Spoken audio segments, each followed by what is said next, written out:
大家好，我是西林花，以下是这期视频的内容提要。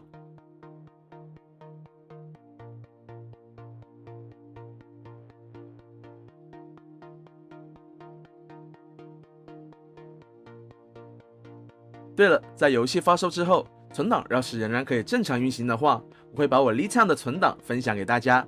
希望大家可以来个一键三连，继续关注我的《天际线2》视频内容创作。那么就让我们开启这期的视频吧。在上一期视频之后，我留意到有观众反馈两个事情，其一是既然2代可以实现人字形铁路，那2代能不能让地铁实现战后折返呢？其二是第2期里捏的立交占地疑似有点太大了，UP主你能不能用2代原版修一个占地超级小的立交呢？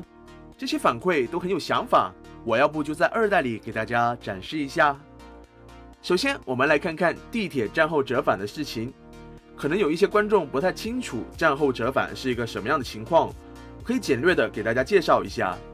在游戏平常规划的线路里，列车到达终点站后会自动在站台位置反向开回去，这种就是站前折返。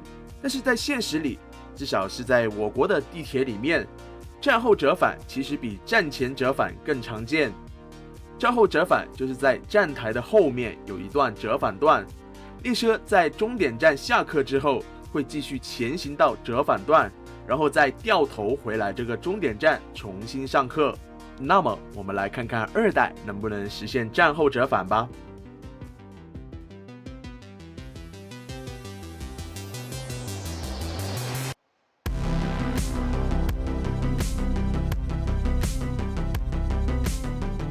也许大家会以为我这是用了什么路径点或者是空的车站一类的东西，那你就猜错了。2代里要做战后折返的话非常简单，我们在拉出足够长的折返段后，只要把终点站月台两边的站点串联起来就可以了。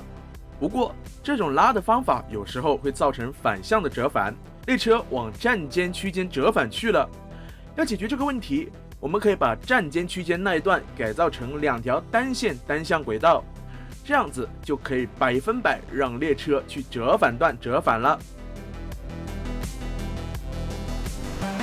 接下来我来给大家捏一个传说中人类尚未准备好的占地超级小而且还非常美观的全互通立交，顺便带大家领略一下2代原版精细化捏立交的威力。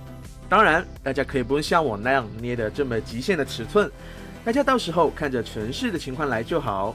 首先我规定一下立交的尺寸范围，我想把它限制在一个大致是边长144米的正方形里面。于是我们的第一步就是画出144米的正方形以及正方形内交汇的十字路口，这里我们可以在各条边上多弄点延长线，这样的话捏立交的时候我们可以方便定点。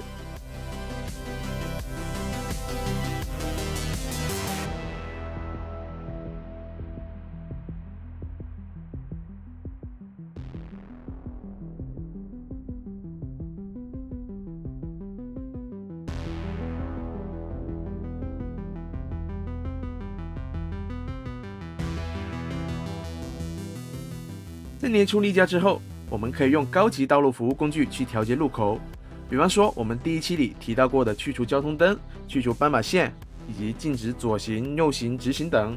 那么剩下的我们就是简简单单的修饰一下，这个立交就可以投入使用了。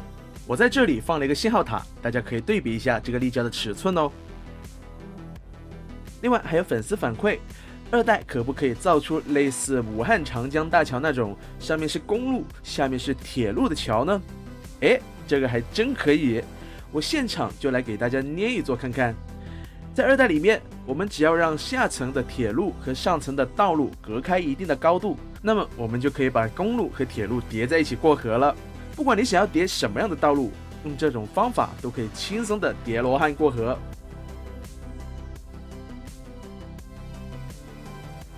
现在让我们回来 LeetCam。 上一期的视频里面，我们建造的 LeetCam 的工业区和老城区，在这一期我们将越过江面，在江对岸修建一座 CBD， 咱们要开始建造高楼了。在天际线2里，摩天大楼基本都集中在高密度办公区和高密度居住区这2种类型里面。我们这里的 CBD 就由高密度办公区来构成。在产业链中，办公区会输出软件、电信、金融和媒体这几种无形商品，它们类比的话，就是我们常说的第三产业。这些无形商品需要我们工业区提供电子产品进行加工，而无形商品也会反哺我们的工业，提升工业的需求。此外，这些无形商品还可以大量出口，为城市带来大量的税收。那么，我们来看看 LeadTime 的 CBD 规划吧。和之前一样，我们的 CBD 依然是规划先行。我希望这个 CBD 足够让大家印象深刻，于是我采用了类似上海滴水湖、郑州正东新区的圆环设计，圆心是一座抬升的公园，然后留一条轴线横贯整一个 CBD。我们的地标电视塔就位于这条轴线上，而高密度办公区则在电视塔的前方两侧排开，尝试营造一种排山倒海的气势。圆环的其他区域则规划为居民区和普通商业区，再搭配各种市民服务设施。得益于2代原生优秀的道路系统，现在我们想要画出正圆的话，可以说是非常简单了。我们可以先画出一条直的路作为圆的直径，然后我们用曲线工具在路的一端拉出来90度，接着再连接到路的另一端。这样的话，我们就画出了半圆。重复这个操作，在另一边我们也继续画个半圆，这下我们就拥有了一个以那条直路为直径的正圆路了。还记得上一期我们提到过的平行道路工具吗？平行道路工具在画 CBD 轴线的时候可是大有用处啊，再严重的强迫症都能把它给治得服服帖帖的。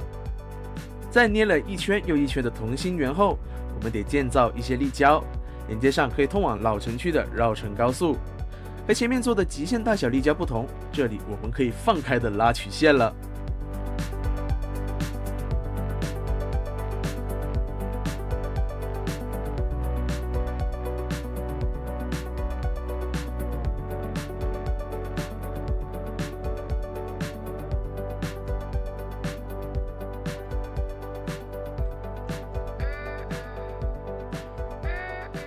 在规划 CBD 区域的住宅与商业自长区块的时候，我的规划法则依然是上一期视频里说到的精耕细作方法，而高密度办公区的规划方法有那么一点不一样。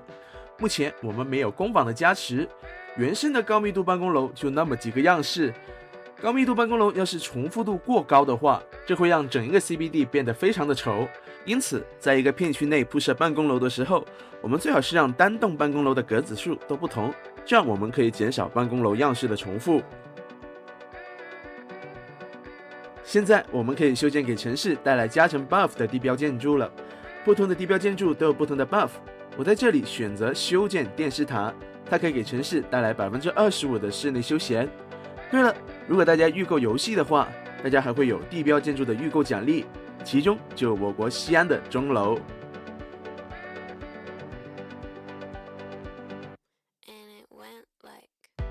在2代里面，我们可以不贴着道路来摆放建筑。如果你想建筑和道路保持一点点距离的话，我们可以把道路吸附关掉，然后就可以在道路边上随心所欲的摆放建筑了。说了这么多规划和景观的内容，我们要不看看城市经营方面的东西缓一缓吧。我们的城市现在开始缺水了，看来早期修建的抽水站已经不够用了。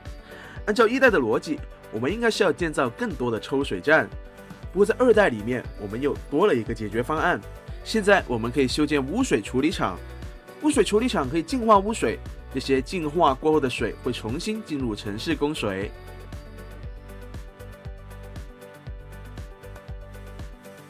而在供电方面，2代还会有一个新的设施，就是应急电站。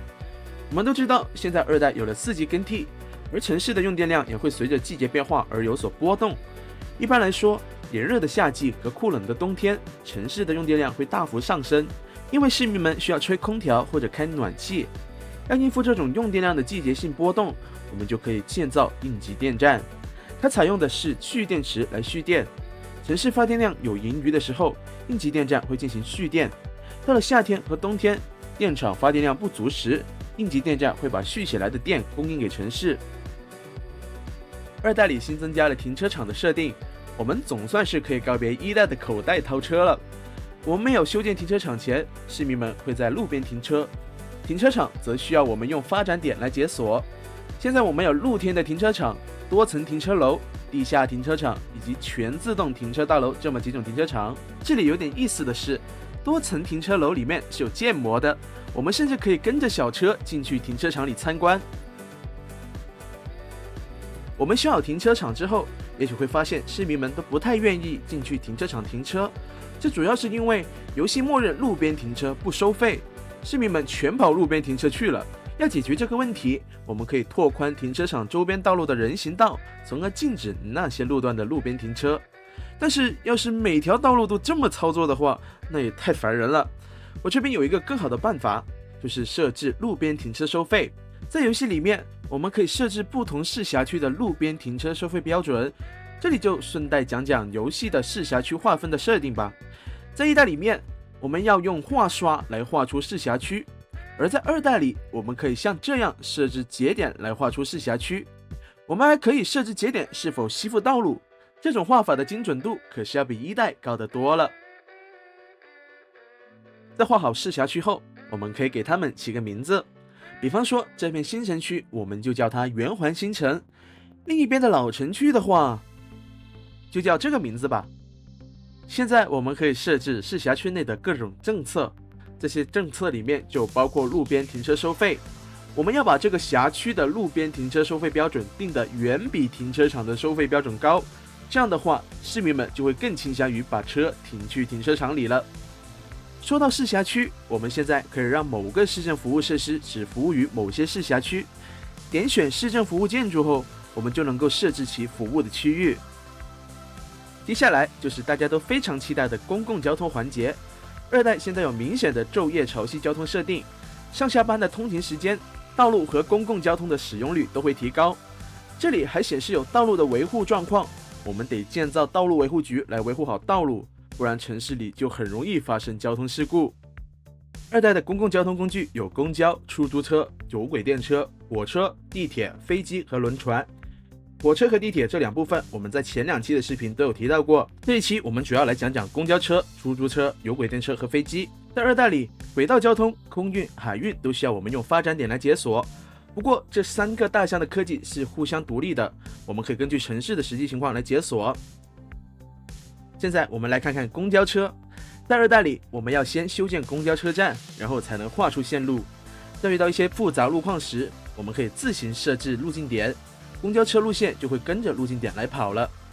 另外，我们可以升级公交车车库来推出电动公交车。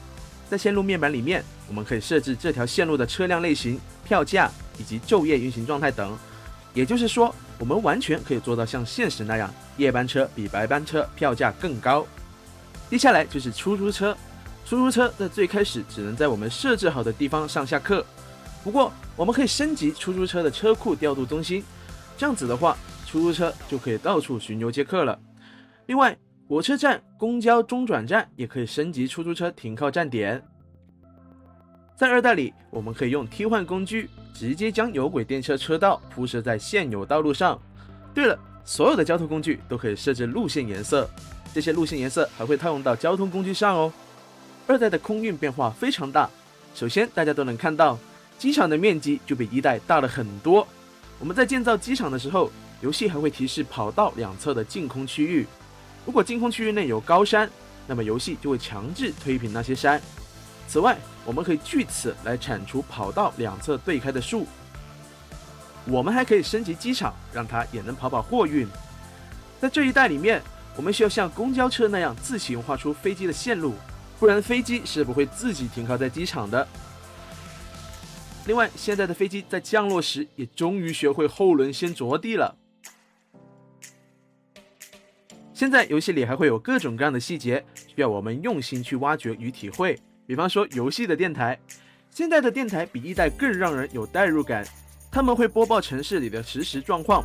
比方说这一段 We're live, and we're getting reports about a traffic accident. somewhere in the city. Road maintenance services have already been dispatched, and traffic flow should return to normal. But if you're planning a quick trip out, you might want to wait a little while until everything clears up. If you're in it, you already know about it. No use reminding you. Meanwhile, expect delays and drive safe. 不仅是交通事故，电台还会播报天气、营商环境、住房需求、工业污染、电力供应等等内容。希望到时候游戏可以推出中文电台，这样代入感就直接拉爆了。游戏的4G 更替效果表现也不错，每一个季节的景色都有所不同。我们可以看到秋天的时候树木的枝叶泛黄，也可以看到冬日时屋顶上慢慢积雪。车辆的灯光细节也值得一说，现在的车辆会根据实际情况开启远近灯光，比方说在没有路灯的路面，车辆一般会开启远光灯，而到达照明良好的路面，他们又会把灯光切换成近光灯。而更厉害的是，车辆在交汇时，他们还会懂得把远光灯切换成近光灯。车辆在刹车时，我们还能看到刹车灯亮起，而在转向时，他们还懂得打转向灯。2代的建筑现在大幅采用视差贴图，这种贴图其实只是一个平面，但是通过引擎的计算，它可以让我们有一种在看建筑内透的感觉。作为一款模拟城建类游戏，《天际线2》的画面细节可以说是遥遥领先于同行了，它的纹理质量相较于1代都有长足的进步。唉，不愧是推荐配置3080的游戏啊！